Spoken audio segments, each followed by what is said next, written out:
بسم الله الرحمن الرحيم. قل أعوذ برب الفلق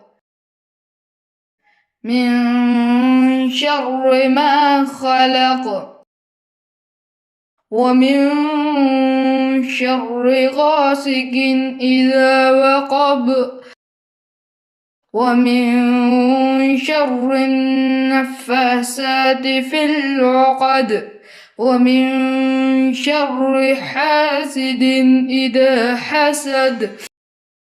بسم الله الرحمن الرحيم. قل أعوذ برب الناس ملك الناس إله الناس من شر الوسواس الخناس الذي يوسوس في صدور الناس